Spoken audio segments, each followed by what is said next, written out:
से चल रहा है तो क्रम से लेके चलेंगे। अभी यूरोपियों का आगमन पढ़ा रहे हैं, इसके बाद पढ़ाएंगे कर्नाटक वॉर, एक क्रम से मैं पढ़ाऊँगा। यूरोपियों के आगमन के बाद वॉर ऑफ कर्नाटक पढ़ाया जाएगा। कर्नाटक वॉर के बाद ब्रिटिश एक्सपेंशन पढ़ाया जाएगा। जब ब्रिटिश एक्सपेंशन हो जाएगा, इसी ब्रिटिश एक्सपेंशन में पहले बंगाल को पढ़ाया जाएगा। बंगाल के बाद फिर पढ़ाया जाएगा मैसूर को। मैसूर के बाद पढ़ाऊँगा मैं फिर आपका मराठा।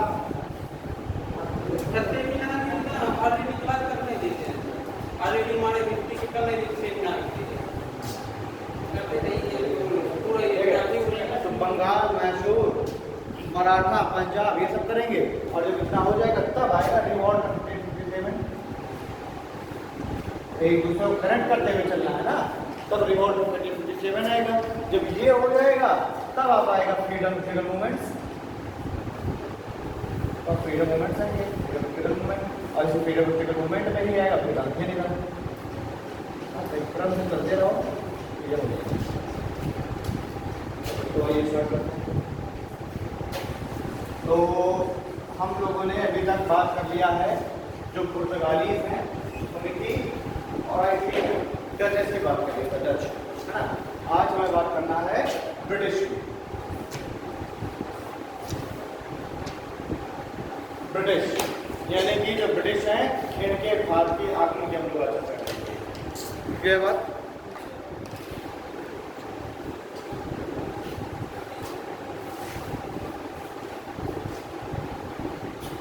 तो ब्रिटिश के भारतीय आगमन की स्टार्टिंग करते हैं 1579। क्या हुआ 1579 में कि एक अंग्रेज अधिकारी था जिसका नाम था फ्रांसिस ड्रेक। Francis Drake. इस फ्रांसिस ड्रेक ने क्या किया कि भारत से लिस्बन कुछ व्यापारिक जहाज जा रहे थे, उन व्यापारिक जहाजों को लूटा 1579।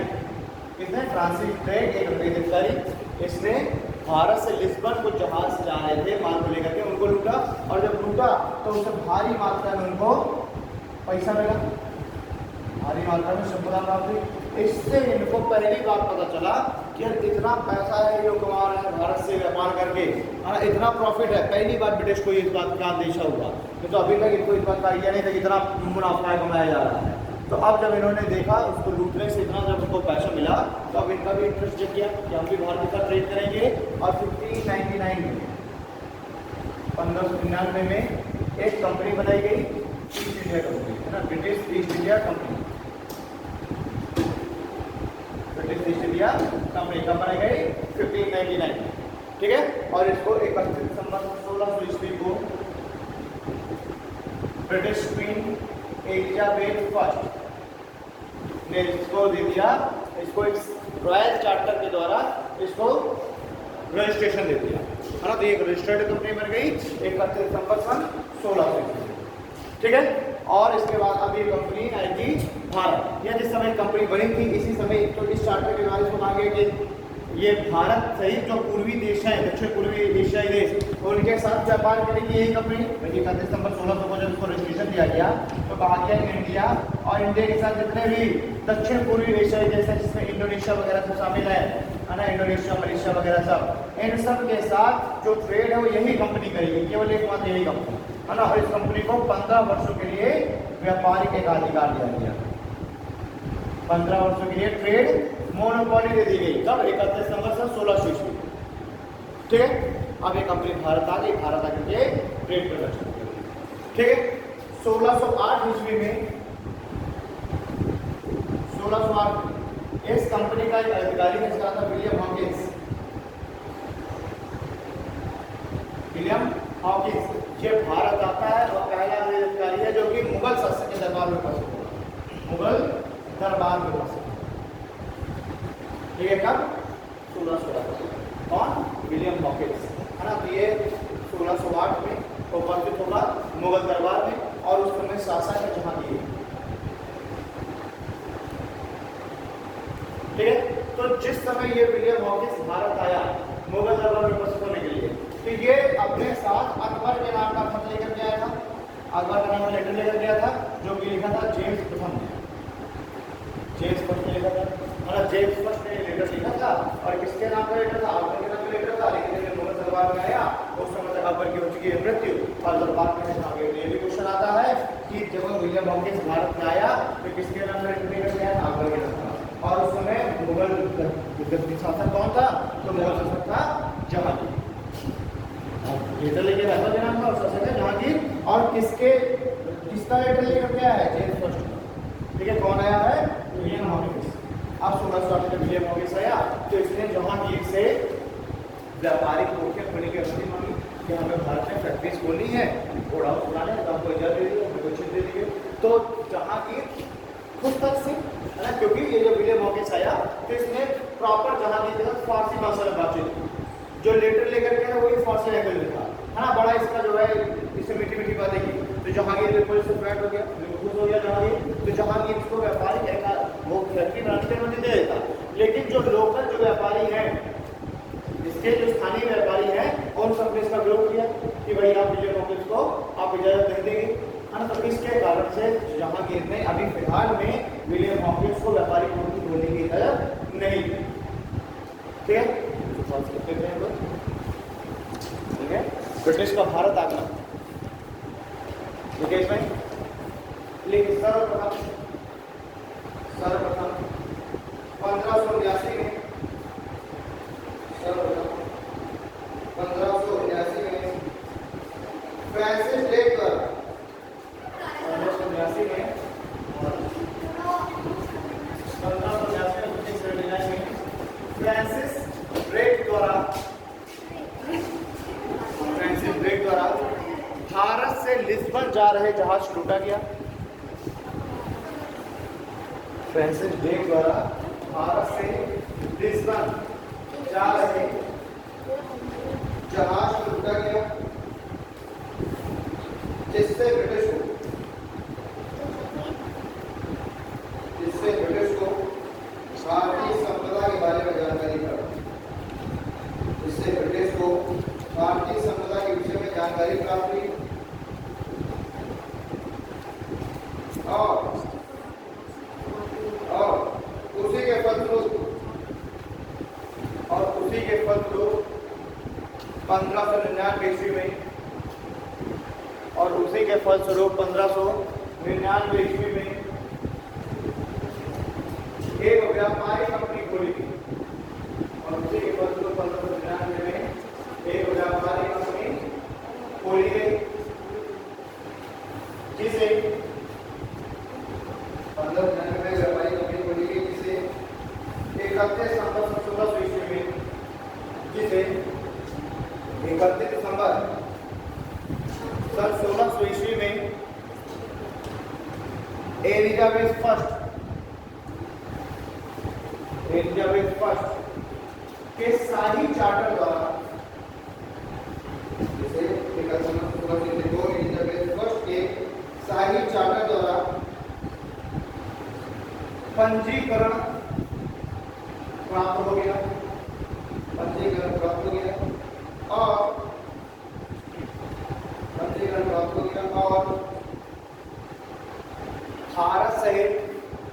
और भारत सहित दक्षिण पूर्वी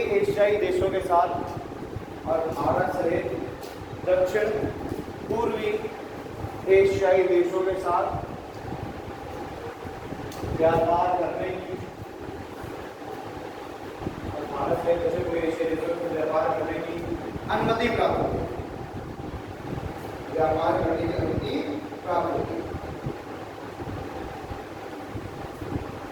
ठीक है, प्रारंभ में इस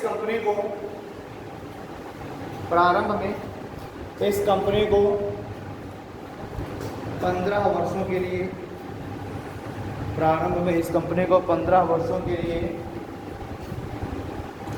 व्यापारिक एकाधिकार दिया गया।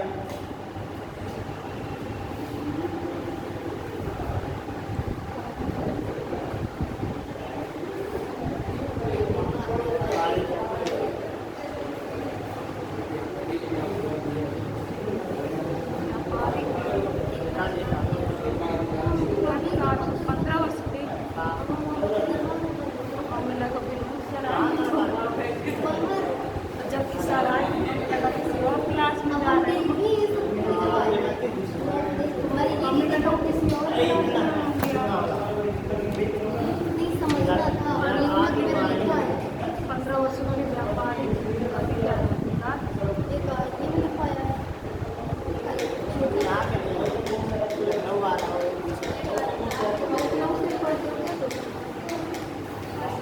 हमारे ऑफलाइन हमारे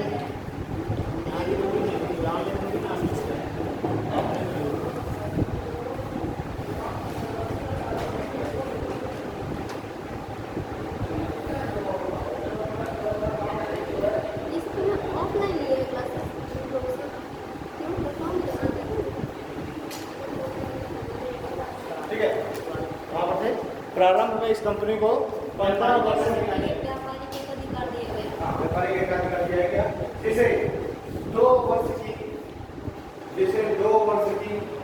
पूर्व सूचना से समाप्त किया जा सकता था। जिसे 2 वर्ष की पूर्व सूचना से समाप्त किया जा सकता था।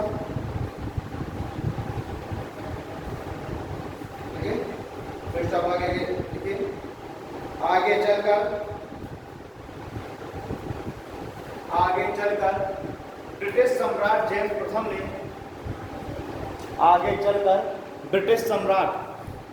जेम्स प्रथम ने कंपनी के एकाधिकार को स्थायी बना दिया। आगे चलकर ब्रिटिश सम्राट जेम्स प्रथम ने कंपनी के एकाधिकार को स्थायी बना दिया, किंतु 3 वर्षों की पूर्व सूचना पर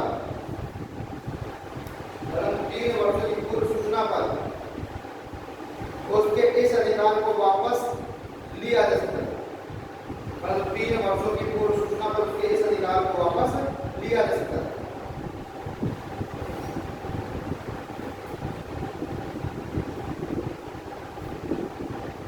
ठीक है, आगे लिखे पैराग्राफ 1608 ईस्वी में 1608 ईस्वी में एक अंग्रेज अधिकारी विलियम हॉकिंस 1608 ईस्वी में एक अंग्रेज अधिकारी विलियम हॉकिंस भारत आया।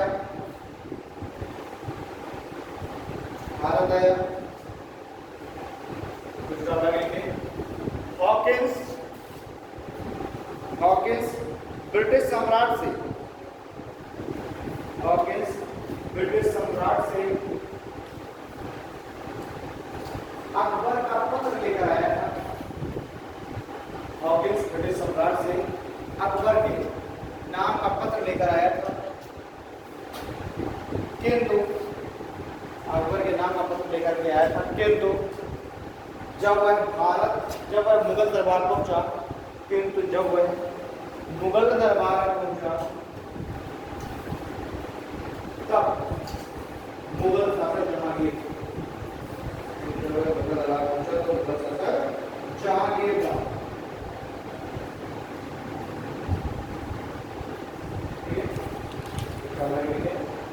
यह पत्र फारसी भाषा में था और हॉकिंस ने जहांगीर से यह पत्र फारसी भाषा में था और हॉकिंस ने जहांगीर से फारसी भाषा में ही बात की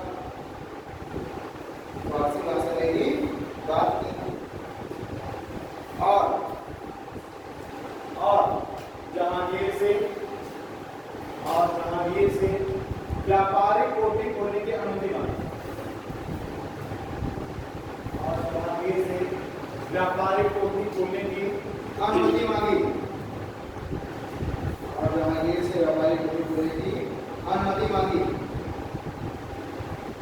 ठीक है,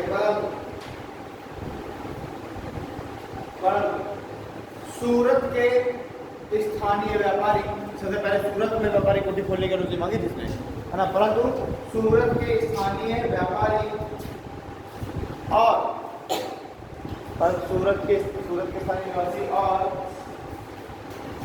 पुर्तगाली व्यापारियों के विरोध के कारण, सूरत के स्थानीय व्यापारी और पुर्तगाली व्यापारियों के विरोध के कारण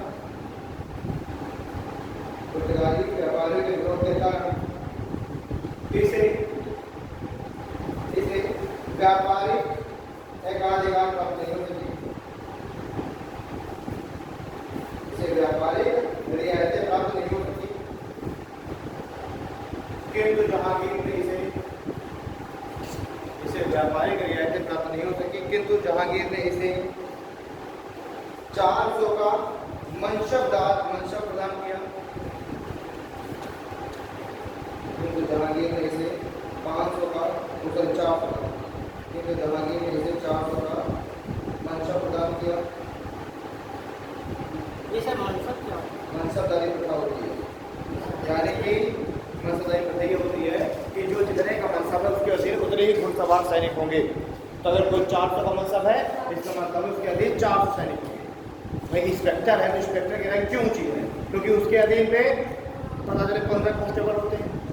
फिर भाई एक सब इंस्पेक्टर है, सब इंस्पेक्टर के अधीन पता चले 6 कांस्टेबल, ठीक है। फिर एक इंस्पेक्टर होता है तो इंस्पेक्टर के अधीन 3 सब इंस्पेक्टर हो गए, और मान लो 25 हो गए कांस्टेबल, तो उसकी रैंक उससे बड़ी है ना। फिर सर्किल ऑफिसर हो गया तो उसके अधीन हो सकता है कि 4 इंस्पेक्टर हो, 8 सब इंस्पेक्टर हो, 35-40 कांस्टेबल हो। तो चूंकि उसके अधीन इतने कांस्टेबल हैं इसलिए वो रैंक उतनी ऊंची है, ठीक है। तो मनसबदार मतलब 400 का मनसब, यानी कि इसके अधीन 400 घुड़सवार है ना। 1000 का मनसब मतलब 1000 घुड़सवार। तो जितने का मनसब तो उसकी रैंक उतनी कहते हैं, क्योंकि उसके अधीन इतने घुड़सवार। तो जहांगीर ने इसे 400 का मनसब प्रदान किया और खान की उपाधि प्रदान की। खान, और तो खान की उपाधि दी थी। जहांगीर ने इसे 400 का मनसब तथा खान की उपाधि प्रदान की।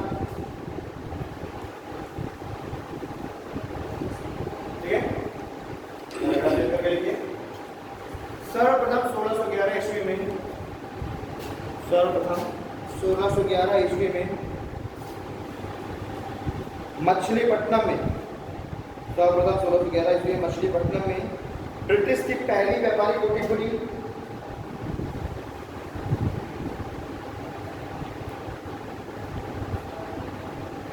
मछलीपट्टनम में पहली व्यापारी कोठी खुली। तो 1611 में पहली व्यापारी कोठी खुली कहाँ खुली? मछलीपट्टनम। 1612 में क्या हुआ कि ब्रिटिश एक अधिकारी था, ठीक है। अच्छा, जो मुगल हैं वो मुगल पुर्तगालियों की जो नेवी है उससे बड़े डरते थे। पुर्तगालियों की नेवी बड़ी स्ट्रॉन्ग थी, ब्रिटिश की नेवी उनके कंपैरिजन में कमजोर थी, पुर्तगालियों की नेवी बड़ी स्ट्रॉन्ग थी। तो जो मुगल है वो पुर्तगालियों से इसी वजह से डरते थे क्योंकि उनकी नेवी बड़ी स्ट्रॉन्ग थी। अब मुगलों की नेवी खराब थी, कुछ नहीं था उनकी नेवी में। तो कैप्टन बिस्ट एक अंग्रेज अधिकारी है, एक नेवी अधिकारी, नेवी अफसर, हाँ, कैप्टन बिस्ट। इस कैप्टन बिस्ट ने पुर्तगाली नेवी को पराजित कर दिया अरब सागर में। एक युद्ध हुआ और उस युद्ध में कैप्टन बिस्ट ने, ब्रिटिश अंग्रेज अधिकारी ने पुर्तगालियों की नेवी को पराजित कर दिया, जिससे क्या साबित हुआ कि भैया अंग्रेज भी नेवी में मजबूत है। तो अब इस वजह से मुगल शासन का झुकाव ब्रिटिश की तरफ भी होना चाहिए। अभी तक वो इसलिए पुर्तगाली की तरफ झुकाव है, नेवी की अब इनका झुकाव होने लगा ब्रिटिश की तरफ से। ब्रिटिश की तरफ कोई ऑलरेडी कोई पुर्तगाली था, मुगल शासक थी, लेकिन कोई ऑप्शन नहीं था। लेकिन अब यहाँ पर इसको ऑप्शन देखना चालू होगा कि ब्रिटिश क्या कर सकते हैं, काउंटर कर सकते हैं। तो जब 1612 में कैप्टन बिस्ट ने पराजित कर दिया ब्रिटिश पुर्तगाली नेवी को, तो अब जो है 1612 में सूरत में व्यापारी कोठी खोली गई।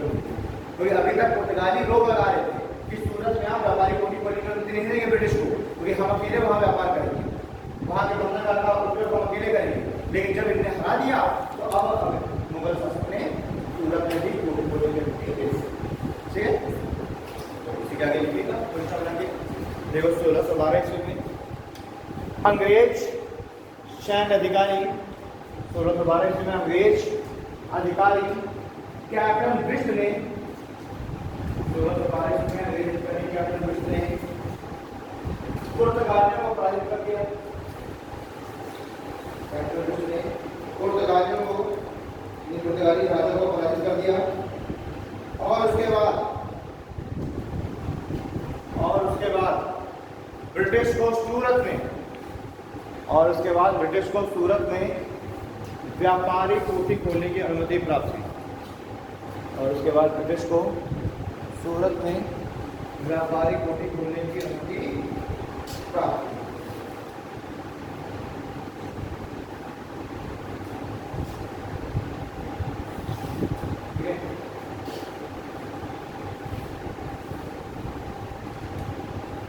नेक्स्ट पॉइंट, अगला पॉइंट 1615 ईस्वी में ब्रिटिश सम्राट के दूत के रूप में 1615 ईस्वी में ब्रिटिश सम्राट के दूत के रूप में सर थॉमस को, ब्रिटिश सम्राट के दूत के रूप में थॉमस को भारत आया तथा कुछ व्यापारिक सुविधाएं प्राप्त करने में सफल हुए तथा कुछ व्यापारिक सुविधाएं प्राप्त करने में सफल हुए।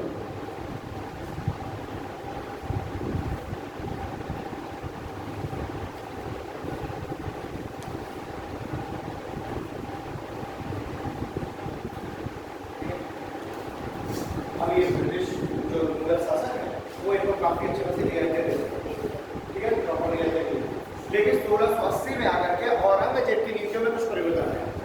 जब 1680 का समय आया तो औरंगजेब ने अब देखा कि ब्रिटिश जो है ये टैक्स दे रहे हैं और ये ट्रेड कर रहे हैं, प्रॉफिट कमा रहे हैं, हम लोग कुछ निकल दे रहे हैं। तो 1680 में औरंगजेब की नीतियों में आया परिवर्तन और उसने ब्रिटिश के ऊपर, जो ब्रिटिश कंपनी है इसके ऊपर कुछ रेगुलेशन लगाए और कहा कि अब ये जो ब्रिटिश कंपनी है ये भी 2.5% जजिया कर देगी, ठीक है, और इसके ऊपर टैक्स भी डिसाइड करनी है।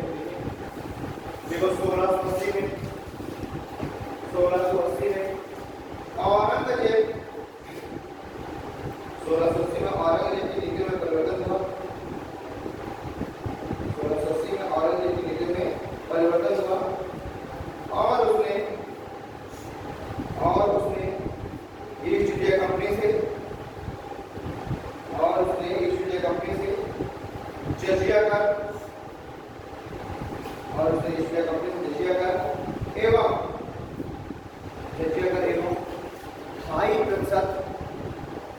कर एवं 2.5% वार्षिक शुल्क ईस्ट इंडिया कंपनी पर जजिया कर और 2.5% वार्षिक शुल्क वसूलने का आदेश दिया और कंपनी से जजिया कर वार्षिक शुल्क वसूलने का आदेश दिया।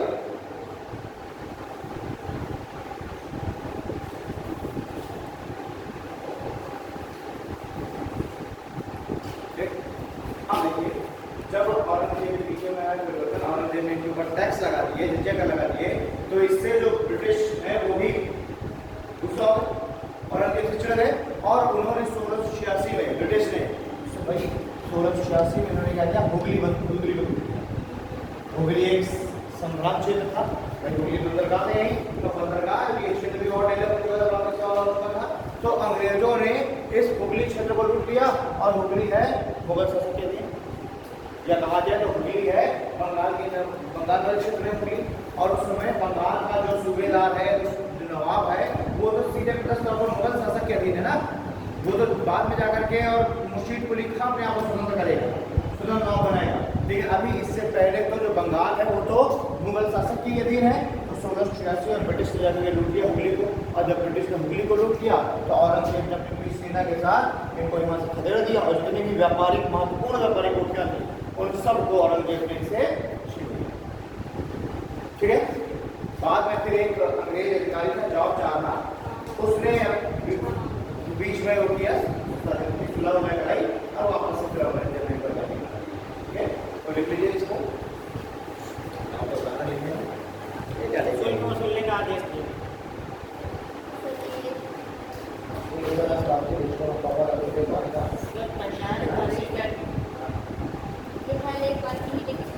सरकारी संपत्ति कैसे तो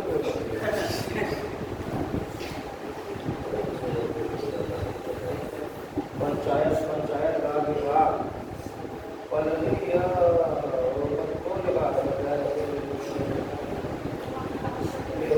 सरकारी संपत्ति का दुरुपयोग है, सरकारी संपत्ति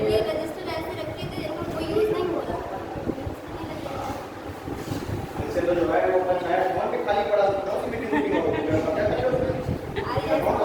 लेकिन पंचायत मीटिंग करनी पड़ती है, करने का होता है कि भाई ग्राम सभा के सभी सदस्य हैं वो महीने में कम से कम एक मीटिंग तो करेंगे, लेकिन कहाँ मीटिंग होती है।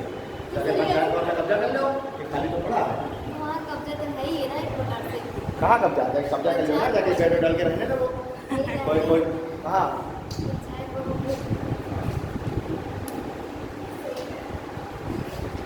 अच्छा स्पीड, ठीक है। आगे लिखना है, ठीक है। 1686 में ब्रिटिश में 1686 में ब्रिटिश ने गोगली को लूट लिया। 1686 में ब्रिटिश ने गोगली को लूटा और गोगली को लूटा और इस कारण औरंगजेब ने उन्हें सभी व्यापारिक कोठियों से बाहर कर दिया। और इस कारण औरंगजेब ने इन्हें सभी महत्वपूर्ण व्यापारिक कोठियों से बाहर कर दिया। किंतु जाब चारनाक के द्वारा क्षमा याचना करने पर, किंतु जाब चारनाक के द्वारा, यह जाब चारनाक, किंतु जाब चारनाक के द्वारा क्षमा याचना करने पर औरंगजेब ने 15 लाख रुपए जुर्माना लेकर, 15 लाख रुपए हर्जाना लेकर ब्रिटिश को उनके ये क्षेत्र वापस कर दिए। ब्रिटिश को उनके ये क्षेत्र वापस कर दिए।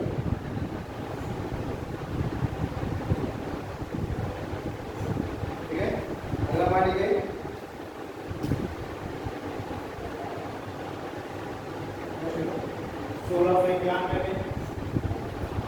1691 में ब्रिटिश को 3000 रुपये वार्षिक किराए पर, 1691 में ब्रिटिश को 3000 रुपये वार्षिक किराए पर बंगाल में व्यापार करने की छूट मिली। बंगाल में व्यापार करने की छूट मिली।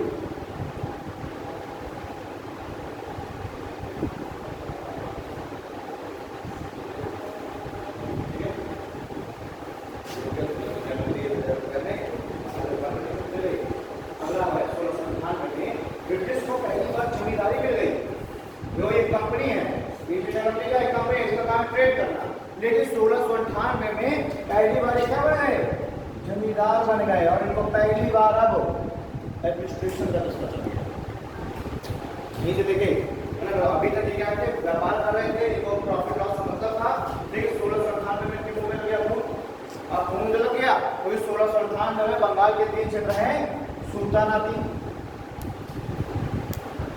गोविंदपुर और कोलिकाता। सुल्तानाती, गोविंदपुर और कोलिकाता, इन 3 क्षेत्रों की जमींदारी मुगल शासक ने किसको दे दी? 1698 में ब्रिटिश कंपनी को दे दी। और कंपनी को पहली बार दे दिया एडमिनिस्ट्रेशन का प्रशासन। ठीक है, नेक्स्ट 24 देखो 1698 में 1698 में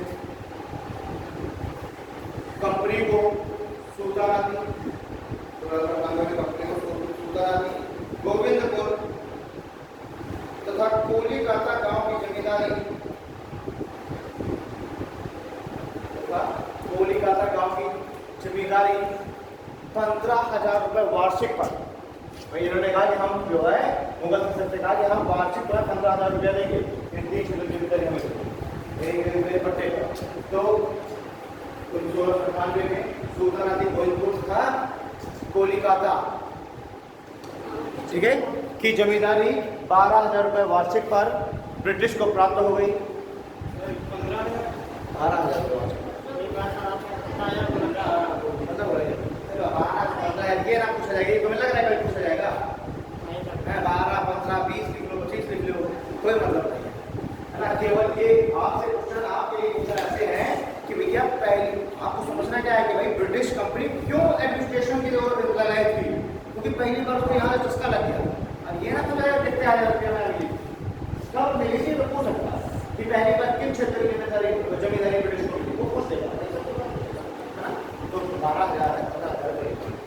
तो 1697 में पहली बार 12,000 रुपये वार्षिक पर ब्रिटिश को सुल्तान की कोलिकाता और गोविंदपुर नगर की जिम्मेदारी प्राप्त हो गई। ठीक है, और यहीं से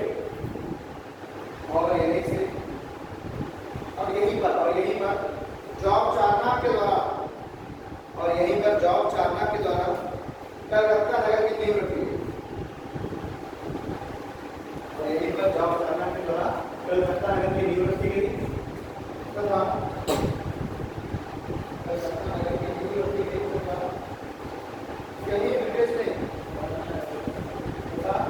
यही ब्रिटिश ने पूछा है कि भाई कलकत्ता नगर की नींव किसने रखी है? जॉब चारना, है ना। और यहीं पर कलकत्ता में ही ब्रिटिश ने अपनी एक महत्वपूर्ण व्यापारिक कोठी फोर्ट विलियम की स्थापना की। और यहीं पर ब्रिटिश अपनी महत्वपूर्ण व्यापारिक कोठी फोर्ट विलियम की स्थापना की।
और कुछ कहते हैं कि इसकी बेटी बड़ी बीमार थी, है ना, चेचक वगैरह हो गया था इसको, तो चेचक उस समय बड़ी गंभीर बीमारी मानी जा रही थी, है ना। तो कहते हैं कि इसके प्रतिनिधि मंडल में एक डॉक्टर भी था जिसका नाम था हैमिल्टन। जॉन सरमन में जो प्रतिनिधि मंडल है उसमें एक व्यक्ति था, एक डॉक्टर भी था जिसका नाम हैमिल्टन, और उसने क्या किया, उसने इसको टीका वगैरह लगा दिया, चेचक था और लगा दिया तो ये सही हो गया, क्योंकि फरुक्शर है उसकी बेटी जो बीमार थी और इससे फरुक्शर बड़ा खुश हुआ। तो उसने 1717 में अंग्रेजों को एक मैग्ना कार्टा दे दिया,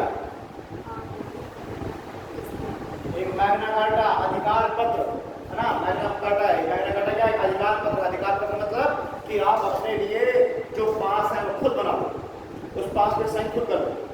जैसे आप मान लीजिए कहीं गए उधर में लग गया, दूसरी सर्कस लगती है तो उनके पास भी आते हैं, तो पास पर साइन करने की अथॉरिटी है उसकी होती है और उसी का किया हुआ साइन के लिए माना जाएगा ना। लेकिन यहाँ पर जो साइन करने की जो पावर है वो दे दिया प्रोफेसर ने कंपनी को कि कंपनी ही साइन कर ले, वो दस्तक बना ले, दस्तक यानी कि वो जो पास है पास, ठीक है, और उस पास पर या दस्तक पर खुद ही कंपनी उस दस्तक को जारी कर सकती है और बस दिखा के अपने माल को बिना टैक्स दिए दे सकती है, ठीक है। ये है मैग्ना कार्टा अधिकार पत्र, ठीक है। किसने दिया, प्रोफेसर ने कब दिया, प्रतिनिधि मंडल मुगल दरबार में गया, मुगल दरबार में गया और 1717 ईस्वी में जॉन सरमन के नेतृत्व में एक प्रतिनिधि मंडल मुगल दरबार में गया और उस समय मुगल शासक फर्रुखशियर था, और उस समय मुगल शासक फर्रुखशियर था।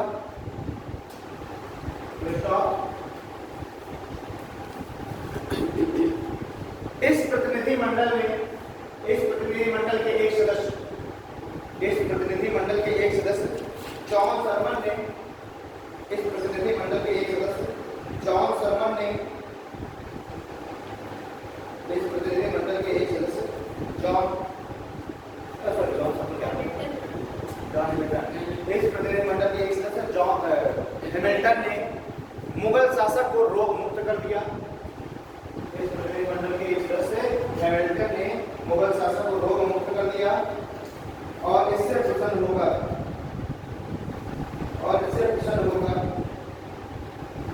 फर्रुखशियर ने,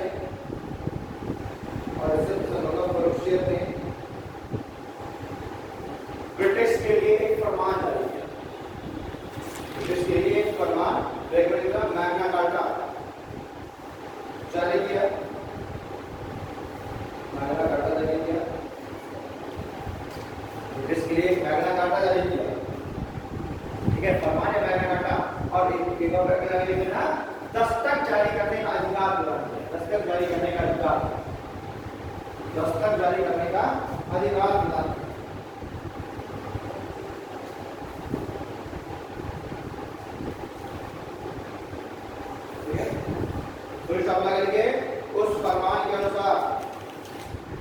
उस फरमान के अनुसार 10,000 रुपया वार्षिक पर, इस फरमान के अनुसार 10,000 रुपया वार्षिक पर कंपनी को, 10,000 रुपया वार्षिक पर कंपनी को सूरत में व्यापार करने का अधिकार मिल गया। 10,000 रुपया वार्षिक पर कंपनी को सूरत में व्यापार करने का अधिकार मिल गया।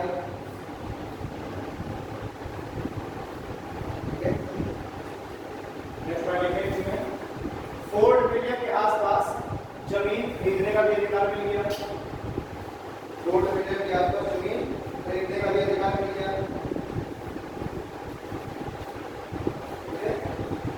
और अगला पॉइंट लिखिए, बंबई तथा बंबई में ढाले गए सिक्के, बंबई में ढाले गए सिक्कों को संपूर्ण भारत में प्रयोग करने की अनुमति मिली, बंबई में ढाले गए सिक्कों को संपूर्ण भारत में चलाने की अनुमति मिली।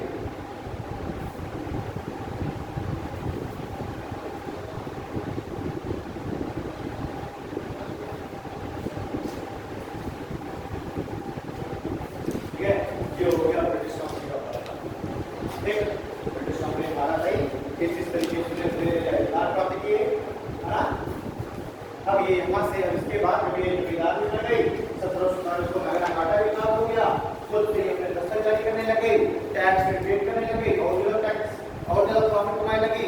इस दस्तक का दुरुपयोग करना शुरू कर दी। दुरुपयोग कैसे कि कोई दूसरा व्यापारी है वो ज्यादा अपने माल लेकर के उसके बाद में टैक्स लगेगा।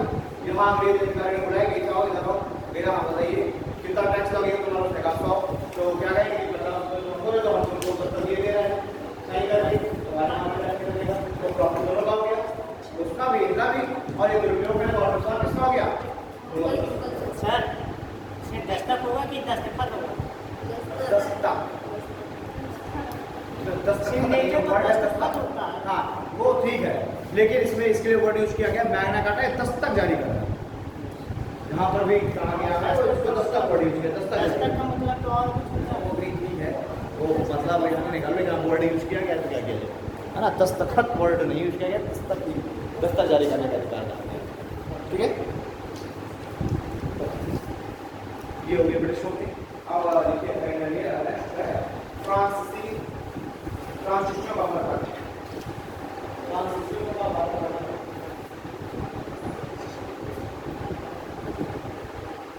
ट्रांसटिट्यूशन का बात करते हैं।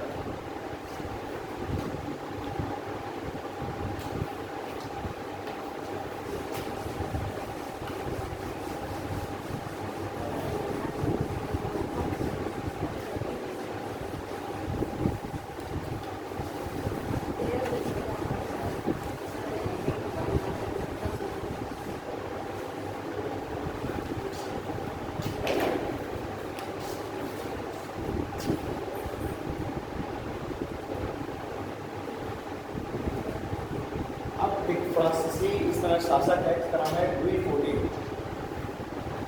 लुई 14वां या लुई 14,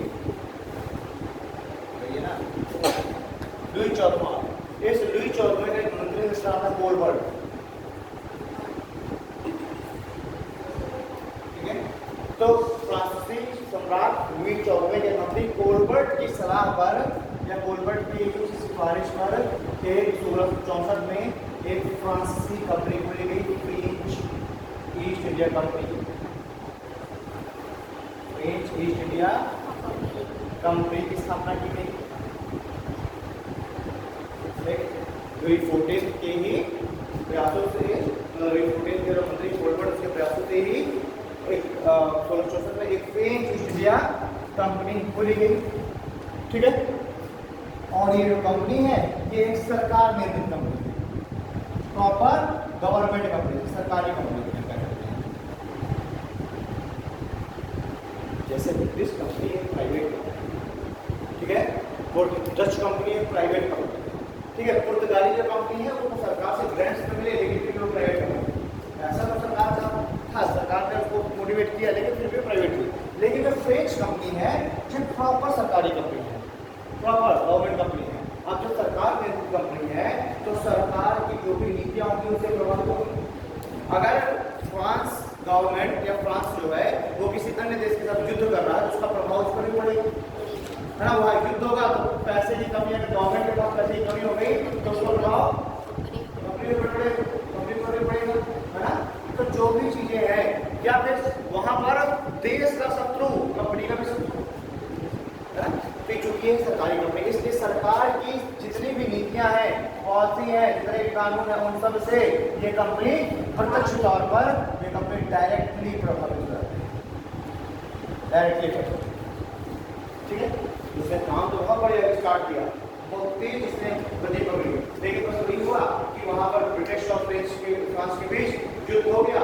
उस युद्ध में फ्रांस की हालत गंभीर हो गई, आर्थिक रूप से फ्रांस कमजोर हो गया, तो उसने पैसा देने से मना कर दिया कंपनी को। अब कंपनी के पास पैसे नहीं है, कंपनी ट्रेड कहां से करेगी, माल बात खरीद देगी तो कंपनी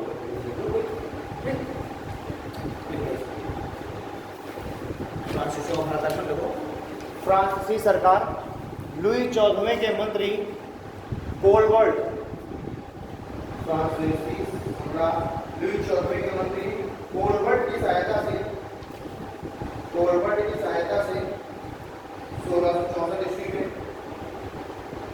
कोलबर्ट की सहायता से 1664 ईस्वी में फ्रांसीसी ईस्ट इंडिया कंपनी की स्थापना की गई।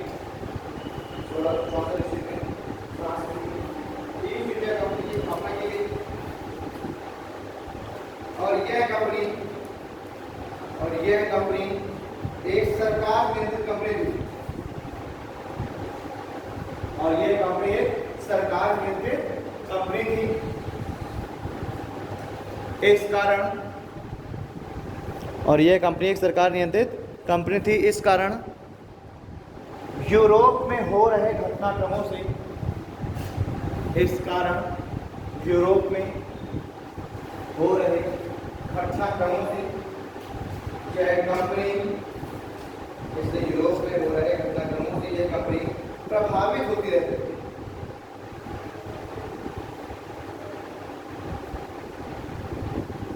ठीक है, यह कंपनी प्रभावित होती है। अगर किसी का लिखिए, फ्रांसीसी सरकार ने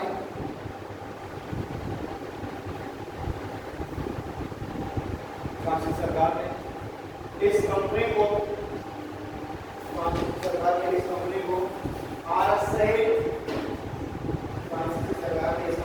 भारत सहित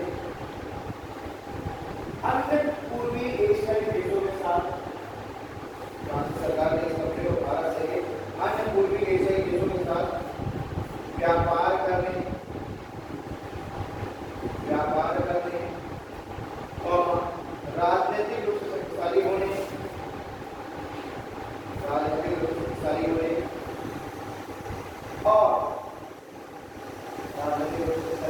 और ईसाई धर्म के प्रचार प्रसार का आदेश दिया,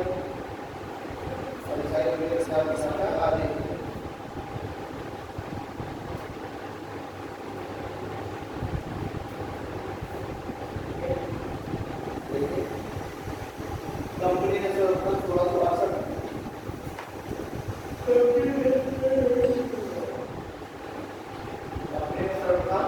थोड़ा सा असर में सूरत में अपनी व्यापारी कोठी खोली। कंपनी ने सूरत में अपनी व्यापारी कोठी खोली।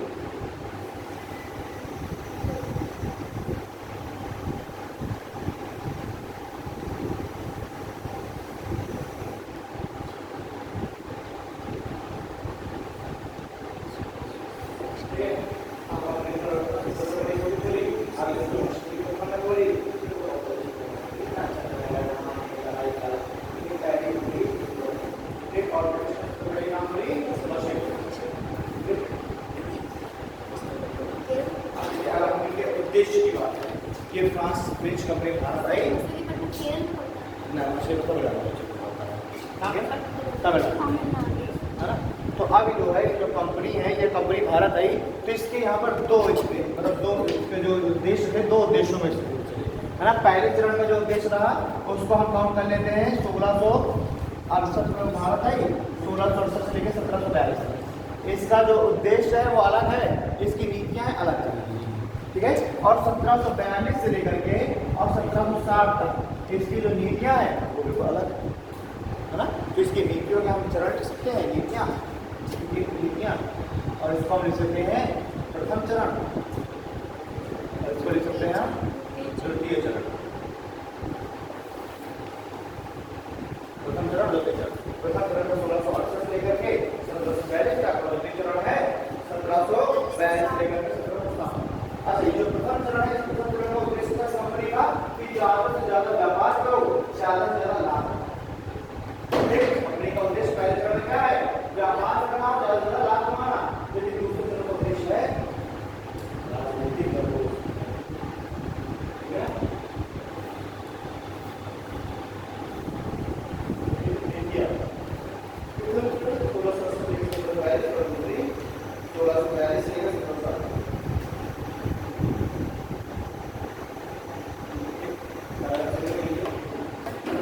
कंपनी के प्रथम चरण का उद्देश्य,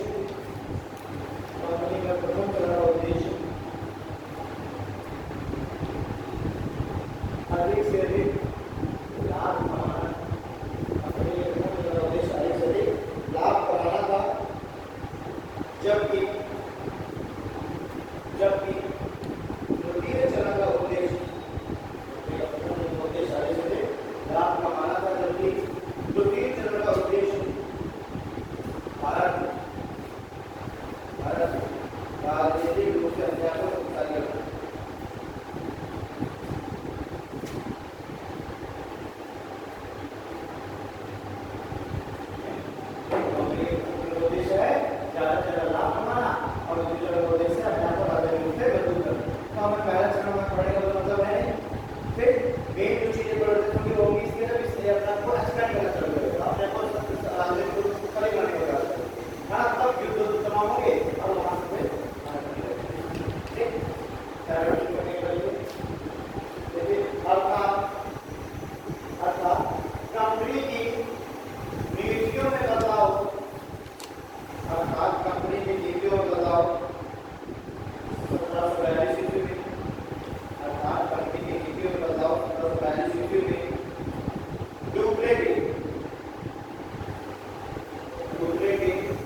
बाद डुप्ले के आने के बाद British East India Company, Dupleix के आने के बाद ब्रिटिश ईस्ट इंडिया कंपनी तथा फ्रांसीसी ईस्ट इंडिया कंपनी, डुप्ले के आने के बाद ब्रिटिश ईस्ट इंडिया कंपनी तथा फ्रांसीसी ईस्ट इंडिया कंपनी साम्राज्यवादी नीति के कारण, साम्राज्यवादी नीति के कारण आपसी सदस्य हो गए, साम्राज्यवादी नीति के कारण आपसी सदस्य हो गए।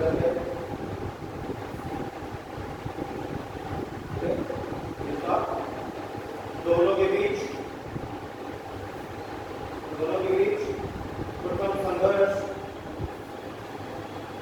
दोनों के बीच प्रथम संघर्ष कर्नाटक के क्षेत्र में प्रारंभ हुआ। दोनों के बीच प्रथम संघर्ष कर्नाटक के क्षेत्र में प्रारंभ हुआ।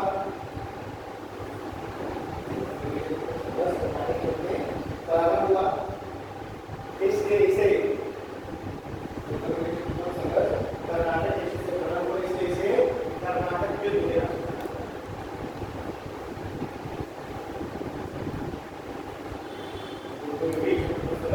कर्नाटक क्षेत्र से प्रारंभ हुआ, इसलिए इसे कर्नाटक युद्ध के नाम से जाना जाता है। ठीक है, तो हम देख लेते हैं कर्नाटक युद्ध।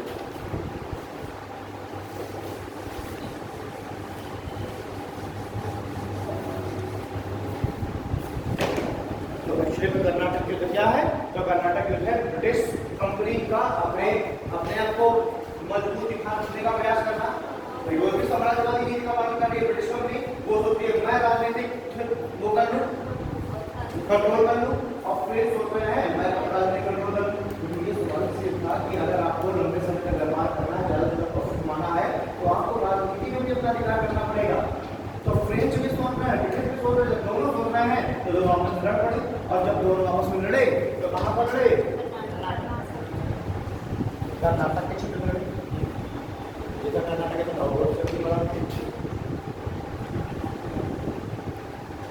ये तो कर्नाटक है, ठीक है। तो दोनों लड़े कर्नाटक के क्षेत्र, ये कर्नाटक पूरा ये था, और यहाँ पर था हैदराबाद,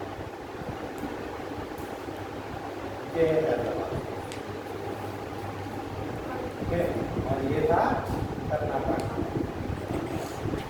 ये दोनों भाई, चूंकि कर्नाटक है कोस्टल स्टेट है, क्षेत्र है, और यहीं से इन लोगों को क्या मसाले चाहिए था, तो यही लोग आते थे, मसाले यहीं से लेके जाते थे चिकमंगलूर वगैरह से, है ना।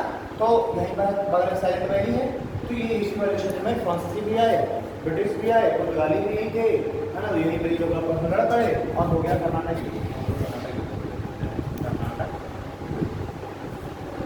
तो ये देखा जाए तो इन दोनों का, ब्रिटिश और फ्रेंच, इन दोनों का यहाँ पर ईगो क्लैश हुआ। दोनों ही अपने आप को राजनीतिक रूप से सही बनाना चाहते हैं। उसका कर्नाटक के बच्चे कर्नाटक युद्ध यहाँ पर 3 थे। प्रथम ठीक है, प्रथम जो कर्नाटक युद्ध है ये हुआ 1746 में स्टार्ट हुआ और 1748 में, मैंने कहा 1742 में डुप्ले आया, उसके बाद 3 जो है परिवर्तन हुआ। तब डुप्ले साम्राज्यवादी नीति को लेकर आगे चला, क्षेत्र को विस्तार करने का सोचा, राजनीतिक कंट्रोल करने को सोचा, है ना। तो 1746 से 1747 में हुआ प्रथम कर्नाटक युद्ध। दूसरा कर्नाटक युद्ध हुआ 1749 से लेकर 1754 तक। पहला ये कर्नाटक युद्ध हुआ 1747 में, ये समाप्त हुआ कि 1 साल बाद ये युद्ध विराम रहा, 1 साल बाद फिर चालू हो गया 1750 से लेकर 1754 तक।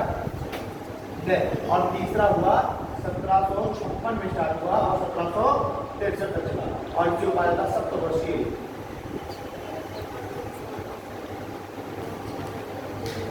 ठीक है, एक्चुअली में ये यहाँ नहीं हो रहा था, ये सप्तवर्षीय युद्ध ये हो रहा था यूरोप में, ब्रिटिश और फ्रांस के बीच। ठीक है, ब्रिटिश और फ्रांस के बीच में युद्ध हो रहा था यूरोप में। अब चूंकि सप्तवर्षीय युद्ध हुआ यूरोप में, तो उसका असर कहाँ पड़ा? भारत में कंपनी का पड़ा। ठीक है, तो जब वहां पर वो देश आपस में लड़ गए, यहाँ पर कंपनी आपस में लड़ गई। 17 1756 में स्टार्ट हुआ युद्ध। इसी 70 वर्षीय युद्ध के बीच ही 1759 में ब्रिटिश ने डचों को हरा के बाहर कर दिया। एक युद्ध हुआ बेदरा युद्ध, ठीक है। इस बेदरा युद्ध में ब्रिटिश ने हरा के बाहर कर दिया डचों को, और अगले ही साल 1760 में ब्रिटिश ने हरा दिया फ्रांस, जो फ्रांस ईस्ट इंडिया कंपनी, इसको भी हरा दिया 1760 में। और वहाँ सप्तवर्षीय युद्ध खत्म हो रहा 1763 में। तो जैसे सप्तवर्षीय युद्ध खत्म हुआ, यहाँ पर वापस से संधि हो गई पेरिस की संधि, और जैसे पेरिस की संधि हुई तो वहाँ पर ब्रिटिश और फ्रांस के बीच में संधि हुई। यहाँ पर फ्रांस और जो ब्रिटिश कंपनी है ईस्ट इंडिया कंपनी, इन दोनों कंपनी के बीच, ठीक है। और जब संधि हुई तो संधि में लोगों ने अपना अपना क्षेत्र बांट लिया है, कैसे जो क्षेत्र है वो उसको अब जो सप्तवर्षीय युद्ध है वांडीवास, ठीक है, सब 1760 में हुआ वांडीवास। तो अगर आपसे पूछा था कि बताइए ब्रिटिश ने डचों को कब हराया, तो देखिए पहले एक क्रम से ब्रिटिश ने पहले तो पुर्तगालियों को हराया। अब पुर्तगालियों को हरा करके पुर्तगालियों से स्थापित कर लिया वैवाहिक संबंध, और पुर्तगालियों को बाहर कर दिया, एक तरीके से राजनीति से अलग कर दिया। बताइए अभी खत्म हो गया, तभी तो मैं बता रहा हूँ पुर्तगालियों से लड़े ब्रिटिश। पहले पुर्तगालियों को इस दौड़ से बाहर कर दिए कि भाई भारत का शासक कौन बनेगा, कौन कंट्रोल स्थापित करेगा, राजनीतिक कंट्रोल, पुर्तगाली को हरा दिए बाहर, ठीक है। फिर एक डच भी थे महत्वपूर्ण, जो कि ब्रिटिश के बहुत बड़े प्रतिद्वंदी थे, तो डचों को हरा दिया 1759 में। कौन से में बेदरा युद्ध में, डच भी बाहर, ठीक है। अगला युद्ध हुआ वांडीवास, और एक क्वेश्चन आता है कि वांडीवास युद्ध किस युद्ध के बीच में हुआ, सप्तवर्षीय युद्ध, जो यूरोप में सप्तवर्षीय युद्ध चल रहा था उसी के दौरान ही वांडीवास का युद्ध हुआ ब्रिटिश और फ्रेंच के बीच, और इसमें ब्रिटिश ने फ्रेंच को हरा दिया और फ्रांस भी बाहर हो गए।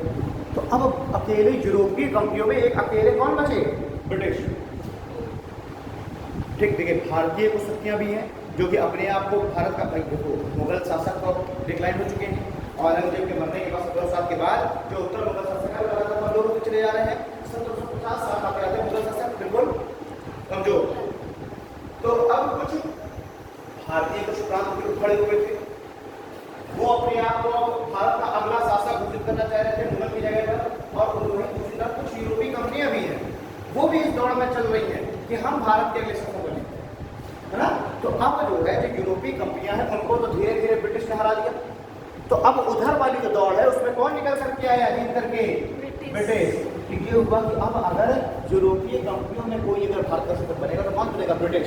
वहीं दूसरी तरफ अगर हम देखें भारतीय जो शक्तियां हैं उनमें इस दौड़ में कौन कौन दौड़ रही थी, तो उसमें इस दौड़ में दौड़ रही थी ना कि मुगल की जगह पर अब कौन अगला शासक बनेगा, है ना। तो भारतीय जो हैं शक्तियां, इनमें से कौन कौन है इस दौड़ में, एक तो है बंगाल, बहुत मजबूत क्षेत्र प्रांत, है ना, वो अब मुगल की जगह पर केंद्र में आ सकते हैं। दूसरे मराठी, मराठा जो है इनसे तो मुगल भी डरते थे, इनसे तो बंगाल भी डर रहा था, ये आक्रामक थे, ठीक है। दूसरी दौड़ कौन, मराठा। और तीसरा अब धीरे धीरे 1762 से 1761 से उठना चालू हुआ कौन, हैदर अली, यानी कि मैसूर, ठीक। और तीसरा एक दौर में अवध, चौथा है अवध, बंगाल, मराठा, मैसूर और अवध, ये चार हैं जो भारतीय जो शक्तियां उनमें से इस दौर में चल रही हैं कि भाई हम भारत के अगले शासक बनेंगे। और यहाँ यूरोपियों में देखें हम तो पुर्तगाली थे, डच थे, फ्रांस थे, ब्रिटिश थे, या 8 लोग दौड़ रहे हैं। तो देखो तो कोई एक ना, तो इधर पहले ब्रिटिश ने सारी यूरोपीय कंपनियों को हरा दिया, अकेले वो निकल करके आए। अब इधर बचे भारतीय जो शक्तियां हैं इनको इसको करना था, तो इसने एक क्रम से सबको हराना चालू किया। सबसे पहले अटैक किया बंगाल पर, कब, 1757 में प्लासी में, इस प्लासी युद्ध में बंगाल को हराया, और 1764 में बक्सर के युद्ध में बंगाल को पूरी तरीके से हरा दिया। बंगाल दौड़ से बाहर, बंगाल दौड़ से बाहर हो गया, बंगाल के खड्डे में टांग अड़ा दी अवध ने। अवध से तो अभी कोई झगड़ा नहीं था ब्रिटिश का, लेकिन अवध जो है अवध भी बड़ा मजबूत था, अवध ने बंगाल का साथ दे दिया, ठीक है। और इसी युद्ध में, बक्सर के युद्ध में ही एक साथ दोनों सुना, बक्सर को बंगाल के अवध में, क्योंकि अवध और बंगाल दोनों एक साथ आ गए, ठीक है। और हुई इलाहाबाद की संधि, और इस इलाहाबाद की संधि से अवध को भी तो इस एक युद्ध से प्लासी और बक्सर के युद्धों से अवध और बंगाल दोनों होता। ठीक है, अब कौन दौर में है? और मैसूर। ठीक है, मैसूर के साथ अब युद्ध चालू हुए। ठीक, उसी देखिए मैसूर भी चल रहा है, मराठे भी चल रहा है साथ में, लेकिन मैसूर पहले खत्म हो गया। मैसूर के साथ 4 एंग्लो मैसूर वॉर हुए और चौथा एंग्लो मैसूर वॉर हुआ 1799 में, और उसमें टीपू सुल्तान मारा गया और मैसूर भी 1799 मैसूर भी। फिर अगला बचा मराठे। मराठे बड़े मजबूत थे। एक युद्ध तो ऑलरेडी 1775 के आसपास हार चुके हैं मराठे। दूसरा युद्ध हुआ 1803 से लेकर 1805 तक, इसमें भी मराठे हार गए। और तीसरा युद्ध हुआ 1817 से लेकर 1812 तक, और ये रहा निर्णायक युद्ध, और इसमें भी मराठे हार गए। अब कौन बचा अकेले दौर में? दौर में अकेले ब्रिटिश बचे। तो ब्रिटिश काउंसिल बनाए ना, नहीं, अब बस ये क्षेत्रों पर ब्रिटिश ने कब्जा किया, धीरे धीरे पूरा एडमिनिस्ट्रेशन पर कब्जा किया, प्रशासन चलाने लगे, और बस पूरी सरकार बना ली ब्रिटिश ने, और बिल्कुल एक भारत अपना उपनिवेश बना लिया। और 1857 का जब विद्रोह हुआ, लोग जब इससे लोगों को सब फूटा, विद्रोह हुआ, तो इस विद्रोह का फायदा उठा करके ब्रिटिश सरकार ने कंपनी के सारे जीते हुए क्षेत्रों को अपने कंट्रोल में कर लिया। अभी तक तो कंपनी जीत रही है ना, कंपनी शासन कर रही है भारत में। लेकिन 1858 में जो ब्रिटिश गवर्नमेंट है, उस ब्रिटिश गवर्नमेंट को मौका मिल गया, उसने ब्रिटिश कंपनी को कहा कि तुम एक कंपनी हो, तुम्हारा काम है व्यापार करना, और तुम भारत में एडमिनिस्ट्रेशन संभाल नहीं पा रहे हो, इतना बड़ा विद्रोह हो गया, यानी कि तुम्हारी कहीं ना कहीं कोई गलती रही होगी, और बच गए, वरना तुम्हारे हाथ से इतना भी तुमने जीता था, तुम्हारे हाथ से निकल गया होगा। इसलिए अब तुम ना शासन करो, अब शासन कौन करेगा? हम करेंगे। तो पकाया किसने? ब्रिटिश कंपनी ने, और उसको हड़प किसने लिया? ब्रिटिश सरकार ने। और 1858 में सारा जीता हुआ क्षेत्र कहाँ गया? सरकार के अधीन आ गया, क्राउन के अधीन आ गया, और भारत अब सही मायने में बन गया ब्रिटिश का उपनिवेश।